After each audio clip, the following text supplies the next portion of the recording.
Oi, gente, tudo bem? O papo de hoje é com o Christopher Toya. O Christopher é cofundador e CEO da OpenTal, uma empresa pioneira no Brasil em Value Economy, economia do valor e Open Talent. Quer saber mais? Eu também. Por isso que nós vamos perguntar para o Chris. Cris, o que é economia do valor e como o Open Talent irá influenciar o mercado nos próximos anos? Me dá 5 minutos, conta pra gente. Vamos lá, Mariana. Obrigado aí pelo convite. E eu gosto de começar pela revolta de Haymarket, né? 4 de maio de 1886. E o que acontece? Nessa época foi quando foi determinado o modelo de trabalho de 8 horas, que hoje é o padrão. Quer dizer, do século XVIII para cá, você não teve nenhuma evolução. E eu acho um grande desperdício que as pessoas ainda estão debatendo presencial, remoto, sendo que existem problemas muito maiores, né? E aí a gente desemboca no que é Value Economy. Acho que antes de entrar em Value Economy, é importante que a gente conheça um pouquinho de Open Talent, que Uhum. vamos dizer, é o escopo total de trabalhos não exclusivos, que vai desde do Tião, o cara que chega na sua casa para arrumar uma maçaneta, trocar um fusível, até o board, né, o conselheiro, que são as atividades não exclusivas mais tradicionais, né? Então você tem o freelancer, né, que é aquele cara que fica caçando bico, etc. Você tem a gig economy. A gig economy ela é algo relativamente mais moderno, uma coisa mais 90 anos 2000, e que é caracterizado assim em termos mais simplistas pela uberização. Então você tem a venda fracional de trabalho, e você tem um intermediador que ele é responsável pela geração de demanda. Só que se a gente for pegar todos esses modelos de trabalho mais tradicionais, mais antigos, incluindo a gig economy, eu considero também ultrapassada. Você tem um fenômeno que é o tratamento da pessoa como uma commodity, ou seja, ela por si só ela não tem valor. Ela é encaixada numa determinada especificação. Então, se eu for um designer gráfico desse tipo, o meu valor de mercado é esse. Se eu for um desenvolvedor daquele outro tipo, a minha remuneração é essa. Então, isso é um problema porque você trata pessoas como peças, como objetos, né? E você atribui o valor a quem? Ao vendedor, né? Ou seja, à empresa. Uhum. Você atribui valor ao gerador de demanda, como o Uber, né? Você pode ver que o Uber não tem rosto, né? E o que acontece muito? Eu falo que isso tornou as pessoas o quê? Não só peças, mas as pessoas perderam seu próprio sobrenome. Você Uhum. sempre, você nunca, você pode perceber, as pessoas se apresentam falando das empresas nas quais elas já trabalharam, ou ela se apresenta através do cargo. Então você percebe que isso é uma especificação, é quase como se você comprasse presunto. Não, eu vou comprar um presunto da Seara, vou comprar da Sadia, ou simplesmente eu quero o mais barato do dia, que eu só quero um presunto, né?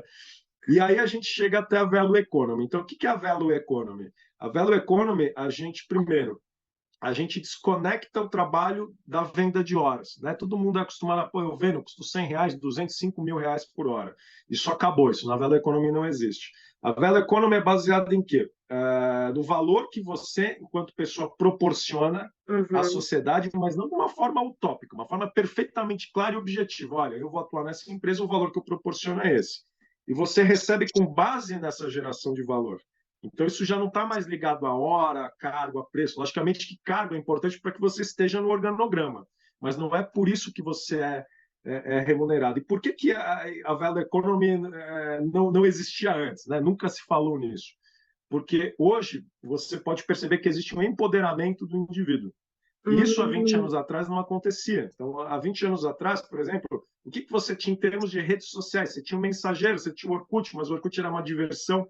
Então, hoje, o que acontece? As pessoas elas conseguem se comunicar em massa e conseguem ser reconhecidas pelo que elas são, pelo que elas transmitem, né?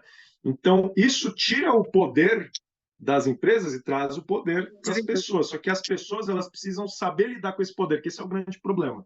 Hoje a gente vê o quê? Por exemplo, que é o maior exemplo, eu conheço centenas aí de top voices. A minoria ganha dinheiro com isso. Não que o top voice em si, o título dê dinheiro, mas a pessoa não consegue utilizar o poder que ela tem em benefício próprio. Quando eu falo benefício próprio, não é algo egoísta.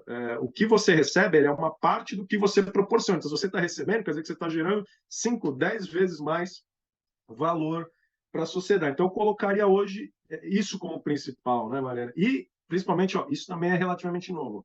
A importância e o poder das comunidades. Por quê? Pessoas de value economy, elas não trabalham sozinhas, elas trabalham juntas, elas trabalham de forma orquestrada, né? E aí eu posso dizer que a própria OpenTal é isso. A OpenTal, ela é o quê? Ela tem uma área de educação que, logicamente, você imagina, precisa praticamente desinstalar um sistema operacional de 200 anos e instalar um novo. A pessoa foi atualizada e ela vem para a nossa rede. Na nossa rede, ela sai daquele ambiente de competição natural do corporativo e vai para um ambiente de colaboração que é muito comum entre os empreendedores. Os empreendedores já têm isso naturalmente, só que empreendedor, de fato, é a minoria da população. E agora isso está acessível a todo mundo, né? Então, resumo, é isso. Excelente.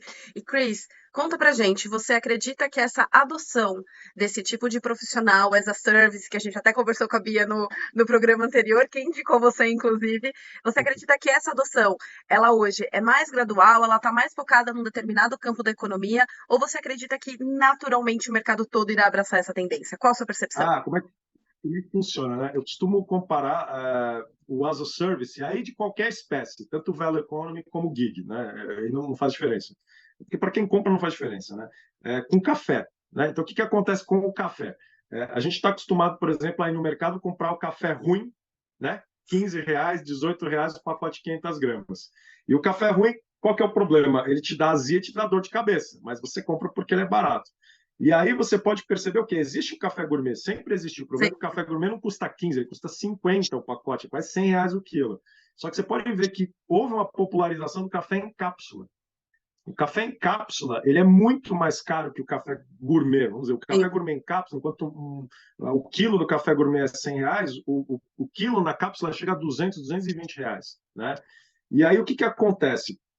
A questão toda é a acessibilidade ao talento. Então, empresas de grande porte, elas precisam de profissionais de primeira linha, full time, não tem jeito. Só que quando a gente está falando de nível de diretoria, a gente está falando de salário de 80, 150, até R$ 300 mil por mês. Só que uma empresa de bilhões, ela paga isso é irrelevante. Ela fala que ela gasta R$ 300 mil com material de limpeza, do hall. Né? Então, isso é irrelevante. Só que aí qual que é o problema? Quando você chega em operações menores, e quando eu digo menores, não são pequenas, menores, assim, uma empresa que fatura 50 milhões por mês, ela não tem capacidade para pagar R$ 300 mil num executivo de primeira linha. Então, essas pessoas até então elas só tinham uma opção, que era o café ruim. Pagar um salário menor para um profissional medíocre que afetava o desempenho negativamente. Então, o modelo as a service, ela faz o quê? Ela pega esse profissional de 300 mil, só que distribui ele em pequenas cápsulas e torna eles acessíveis. Né? E aí, proporcionalmente, o que é interessante? Todo mundo sabe, todo mundo que já trabalhou numa grande corporação sabe que o nível de exigência de uma grande corporação é extremamente alto. E quando você vai para o modelo as a service organizado, você percebe o quê? Que você consegue faturar até 4 vezes mais. 4 vezes. A gente tem gente na nossa rede que fatura 2 milhões ano. É mais do que um C-level de primeira linha. Só que ele faz isso de forma fracionada, inteligente. Então, a qualidade de vida dele é outra. Porque uma coisa é você pilotar uma empresa enfim, de 2, 10 bilhões, outra coisa é você ter 10, 15, e é nessa proporção, 10, 15 contratos perfeitamente viável. Isso em camada executiva, de operações menores. Então, o que eu digo hoje? E aí vamos falar um pouquinho de futuro, que o pessoal está interessado. Ninguém está interessado no presente. Né? O futuro, o que acontece? Com a inteligência artificial, com metodologia, a capacidade de geração de valor das pessoas aumenta. E elas transbordam o que uma empresa naturalmente conseguiria absorver. Né? Então, o que antes geraria precarização, se a gente estivesse nos anos 90, esse transbordo de valor resultaria em quê? Em achatamento salarial. Agora não. O que você faz? Quando você transborda, você distribui para outros copinhos que estão vazios. Então, por isso que o Open Talent, principalmente para camada especialista, a gente está falando de camada de especialista, não tem jeito, é só café gourmet. Tá? Café gourmet, assim, não precisa ser C-level, pode ser também nível de gerência, nível de especialista. Tá? Então, quando você está nesse nível, o que acontece? É natural que você transborde, mas para que você transborde, você tem que estar ou numa rede, ou mesmo num marketplace, né? Embora eles não sejam eficientes, mas eles funcionam. Né? E os cargos full-time no futuro, eles vão ficar dedicados a quem? A empresas muito grandes, que são capazes de pagar o preço cheio, né? e a profissionais iniciantes, que eles ainda não têm tanta capacidade de geração de valor, só que eles vão fazer esse caminho. Então é natural, eles vão entrar nas empresas, e como lá dentro vão ter especialistas, o nível de crescimento deles é notadamente mais rápido. Todas as empresas que usam Open Talent, eles têm um crescimento de carreira dos demais muito mais rápido, né? Porque você tem algo especial lá dentro, né? Genial. Bem, acho que isso dá muito pano para manga ainda, né, Chris? Que incrível te ouvir falar e que incrível saber um pouquinho mais sobre esse assunto. Bem, para terminar, primeiramente, muito obrigada pelos seus 5 minutos.